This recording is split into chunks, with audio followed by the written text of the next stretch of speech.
Hello everyone, welcome back to my YouTube channel. दोस्तों, आज के इस न्यू लेक्चर में हम लोग यहाँ पर डिस्कस करेंगे हाइपोटेंशन के बारे में। पिछले वीडियो में हमने हाइपर टेंशन के बारे में बहुत ही अच्छे से डिस्कस किया था। वो लेक्चर अगर आपने अभी तक नहीं देखा तो चैनल पर जाकर देख सकते हैं। ओके, तो आज के इस न्यू लेक्चर में हम लोग डिस्कस करेंगे हाइपोटेंशन। हाइपोटेंशन क्या होता है, हाइपोटेंशन कितने टाइप्स का होता है, हाइपोटेंशन के क्या कॉजेज होते हैं, क्या रिस्क फैक्टर होते हैं, इसके साथ साथ हाइपोटेंशन के कंडीशन में पेशेंट में क्या क्या सिम्टम्स देखने को मिलते हैं, कैसे इसको डायग्नोज कर सकते हैं और इसमें क्या ट्रीटमेंट, क्या मैनेजमेंट प्रोवाइड करते हैं। ए टू जेड सारी चीज़ें बहुत ही सिंपल तरीके से डिस्कस करेंगे। ये जो हाइपोटेंशन टॉपिक है ये बहुत ही इंपॉर्टेंट टॉपिक है, इसको अच्छे से समझना है, बहुत ही बेसिक टॉपिक है। ओके, चलिए समझते हैं एग्जैक्टली हाइपोटेंशन क्या होता है। अगर यहाँ पर हम हाइपोटेंशन की बात करें तो हाइपोटेंशन क्या होता है, अगर किसी पर्सन का जो ब्लड प्रेशर है वो लो हो जाता है तो इस कंडीशन को हम लोग बोलते हैं हाइपोटेंशन। ठीक है, जो हमारे ब्लड प्रेशर का जो नॉर्मल वैल्यू होता है उस नॉर्मल वैल्यू से अगर कम हो जाता है ब्लड का प्रेशर तो इस कंडीशन को हम लोग क्या बोलते हैं, हाइपरटेंशन। ठीक है, या फिर हम लोग कई बार नॉर्मली लो ब्लड प्रेशर भी बोलते हैं। ओके, चलिए समझते हैं एग्जैक्टली हाइपोटेंशन होता क्या है। अगर हम हाइपोटेंशन की बात करें तो हाइपोटेंशन क्या होता है, एबनॉर्मली लो ब्लड प्रेशर। अगर एबनॉर्मली अगर ब्लड प्रेशर लो हो जाता है तो इस कंडीशन को हम लोग हाइपोटेंशन बोलते हैं। ओके, नेक्स्ट क्या है यहाँ पर, typically defined as a systolic blood pressure less than 90 mmHg और a diastolic blood pressure less than 60 mmHg। देखिए यहाँ पर सबसे पहले आपको हाइपोटेंशन समझने से पहले हमको समझना होगा कि ब्लड प्रेशर जो होता है नॉर्मल वैल्यू कितनी होती है। जो नॉर्मल ब्लड प्रेशर होता है वो हमारा कितना होता है। अगर हम नॉर्मल ब्लड प्रेशर की बात करें तो लेस देन 120/80 mmHg होता है। कितना होता है, लेस देन 120/80 mmHg, ये हमारा नॉर्मल ब्लड प्रेशर होता है। ठीक है, तो इस डिफिनीशन में क्या कहा जा रहा है कि हमारा जो सिस्टोलिक ब्लड प्रेशर है वो 90, ठीक है, लेस देन 90 और डायस्टोलिक प्रेशर लेस देन 60।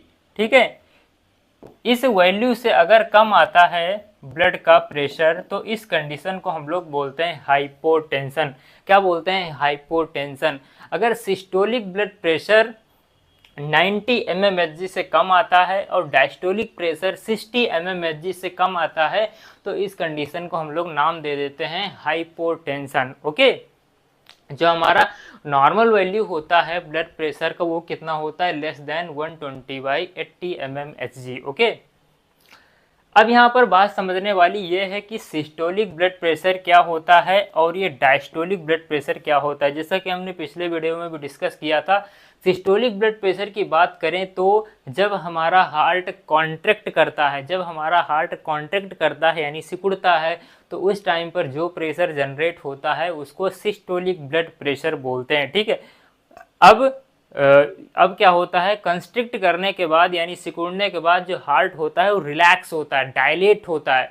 तो डायलेट जब हमारा हार्ट होता है तो उस टाइम पर जो प्रेशर जनरेट होता है उसको डायस्टोलिक प्रेशर बोलते हैं। ओके, तो आई होप आप लोग समझ गए होंगे कि ब्लड प्रेशर क्या होता है और हाइपोटेंशन क्या होता है। नेक्स्ट यहाँ पर हम बात करते हैं टाइप्स की, कि भाई जो हाइपोटेंशन होता है कितने टाइप्स का होता है।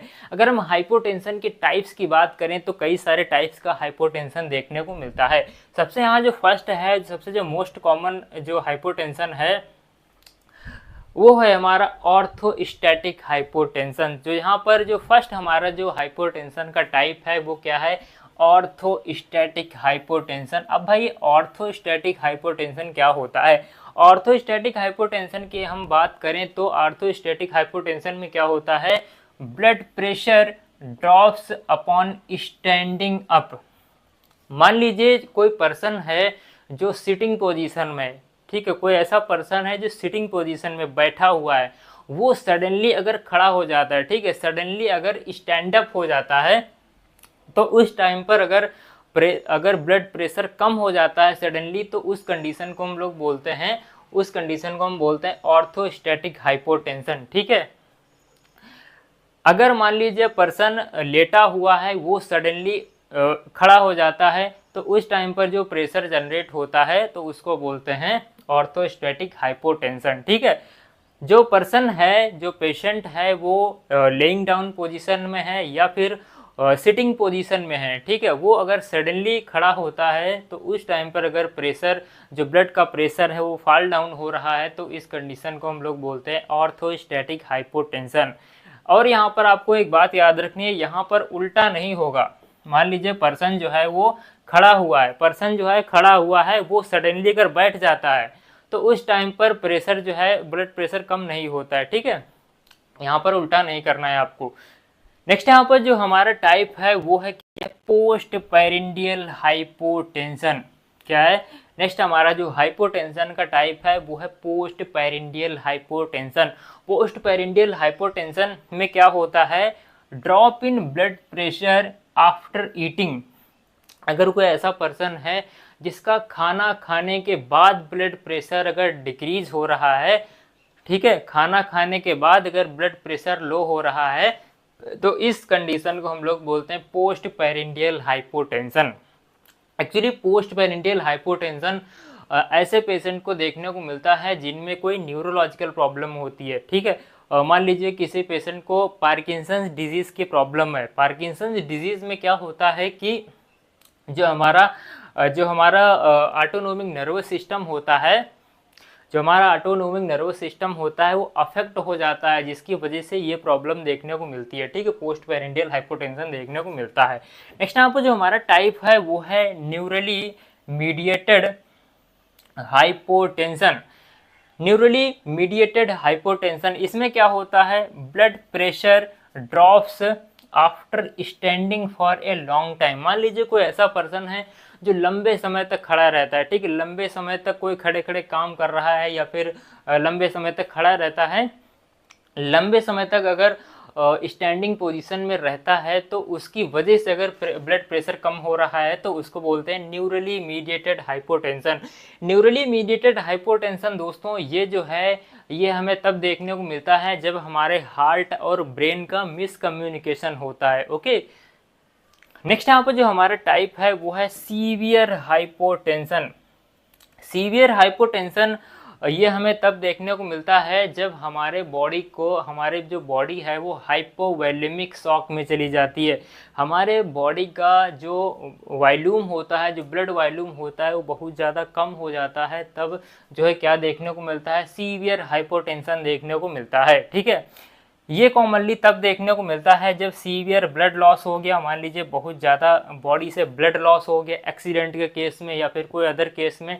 ठीक है, पेशेंट को डिहाइड्रेशन हो गया, ठीक है, पेशेंट को इन्फेक्शन है, तब क्या होता है, कई बार हमारी जो बॉडी है वो कहाँ चली जाती है, हाइपोवोलेमिक शॉक में चली जाती है। तब उस कंडीशन में सीवियर हाइपोटेंशन देखने को मिलता है। ओके, तो ये थे हमारे types of hypotension. I hope आप लोग समझ गए होंगे। नेक्स्ट यहाँ पर हम बात करते हैं इटियोलॉजी और रिस्क फैक्टर्स की।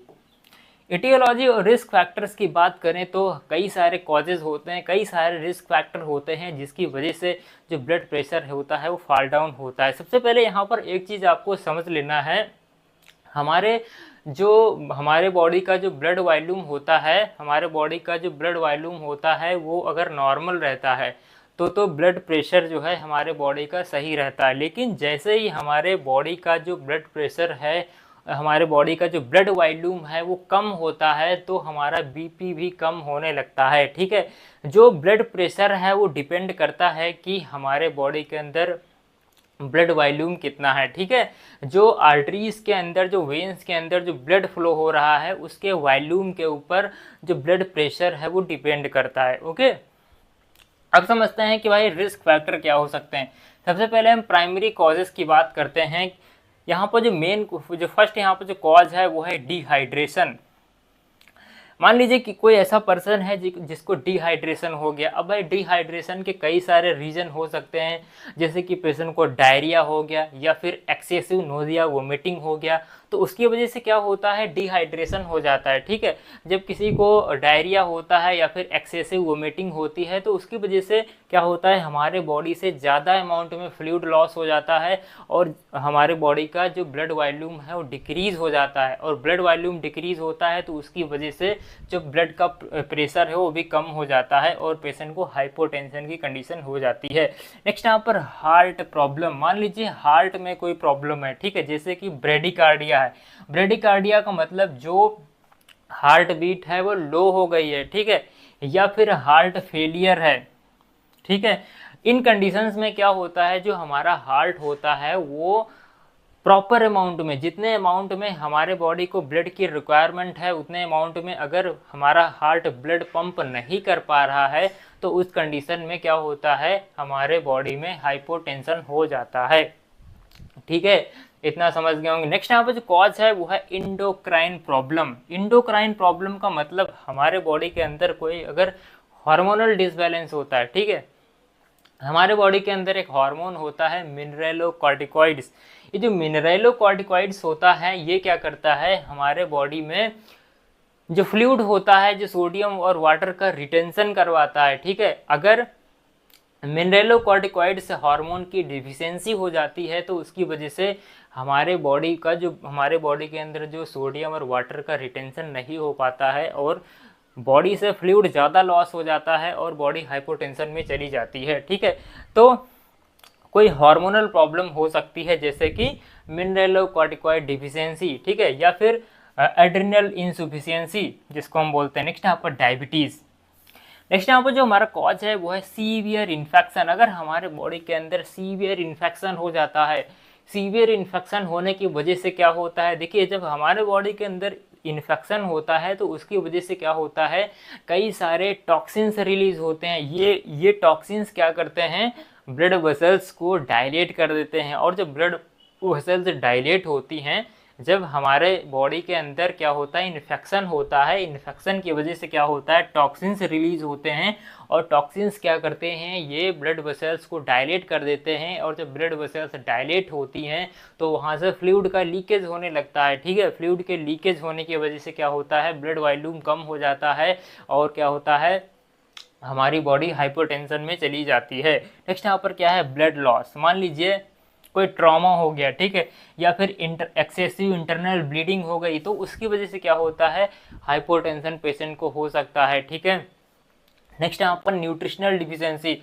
मान लीजिए हमारे बॉडी के अंदर विटामिन B12 की डिफिशियंसी है या फिर फॉलेट की डिफिशियंसी है, तो इसकी वजह से क्या होता है, हमारे बॉडी में ब्लड कम बनेगा। ठीक है, न्यूट्रिशनल डिफिशियंसी होगी तब क्या होगा, हमारे बॉडी में क्या होगा, ब्लड कम बनेगा, और जब ब्लड कम बनेगा तब क्या होगा भाई, ऑटोमेटिक ब्लड वॉल्यूम कम हो जाएगा। ब्लड वॉल्यूम कम होगा तो ब्लड प्रेशर कम होगा। ओके, तो ये हैं हमारे प्राइमरी कॉजेज जो कि हाइपोटेंशन को कॉज करते हैं।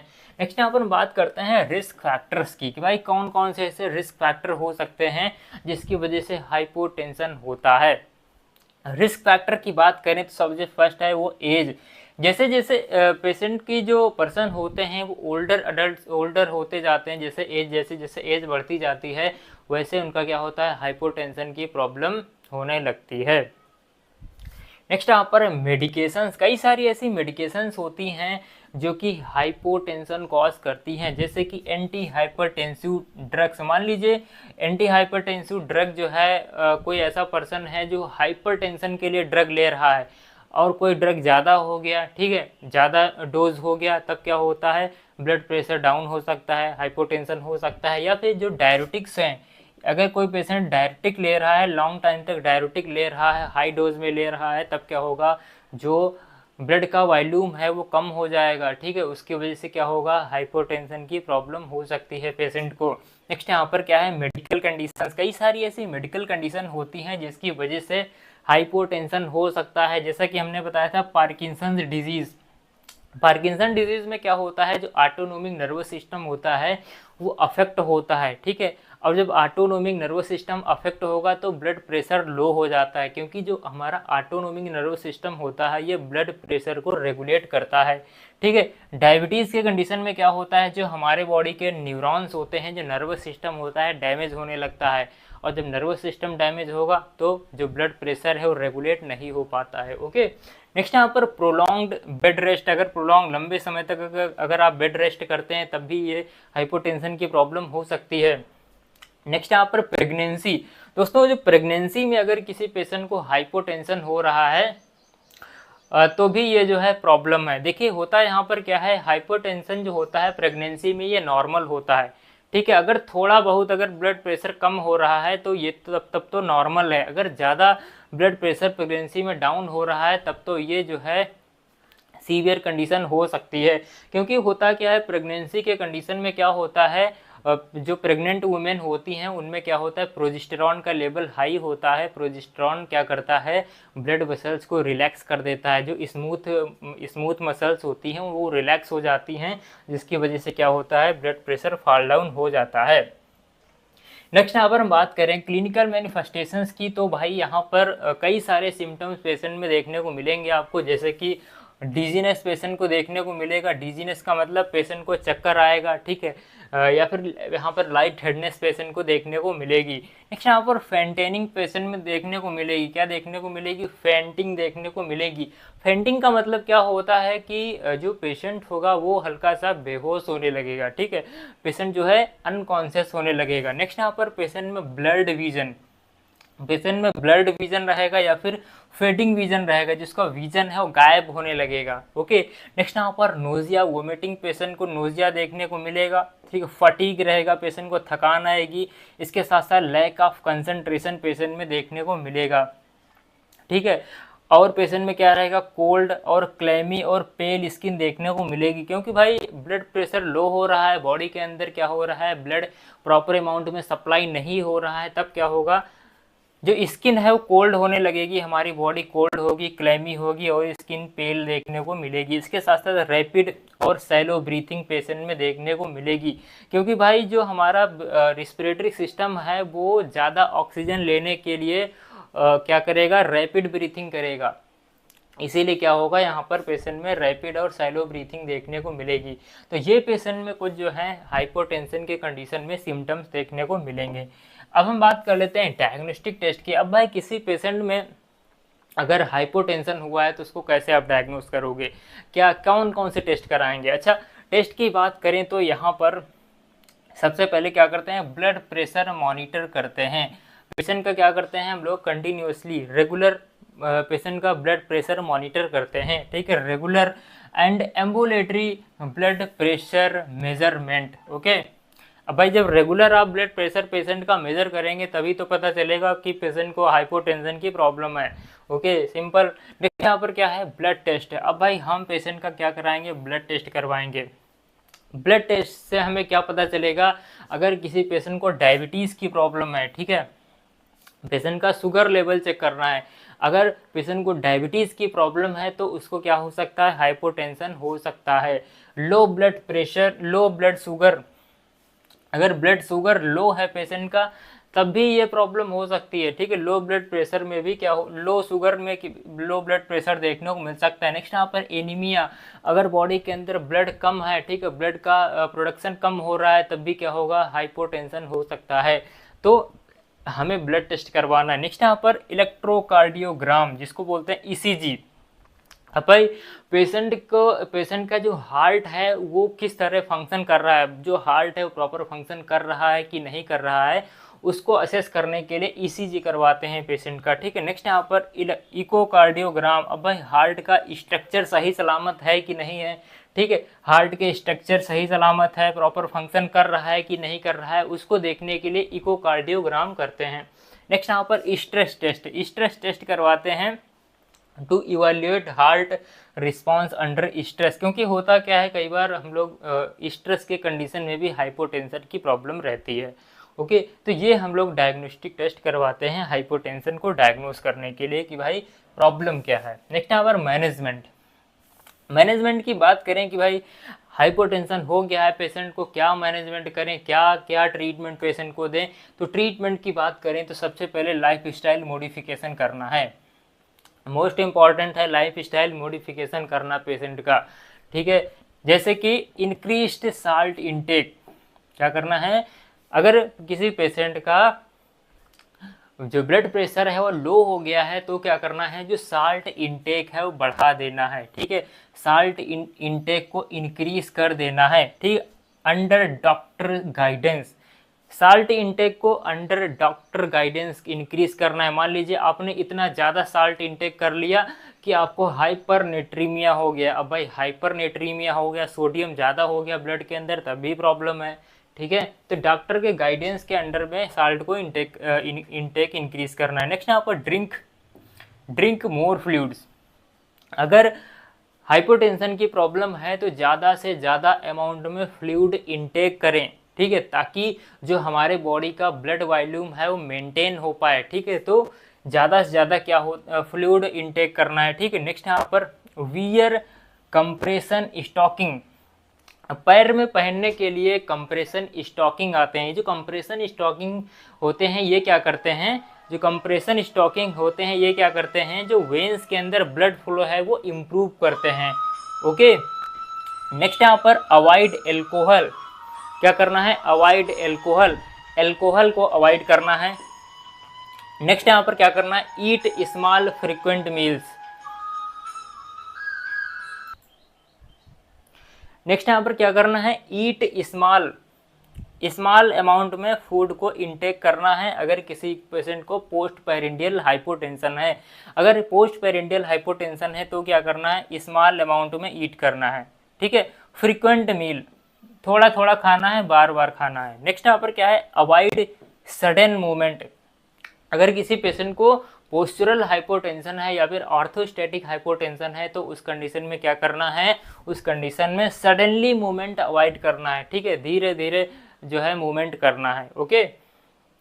नेक्स्ट यहाँ पर क्या है हमारा मैनेजमेंट, वो है मेडिकेशंस। मेडिकेशंस की बात करें तो भाई यहाँ पर जो मेडिकेशन है वो है हमारा फ्लूइड्रोकॉर्टिसोन। ये जो फ्लूइड्रोकॉर्टिसोन होता है ये क्या करता है, जो फ्लूइड्रोकॉर्टिसोन होता है ये क्या करता है, हमारे बॉडी के अंदर जो सोडियम और वाटर है उसके रिटेंशन को बढ़ा देता है, ठीक है।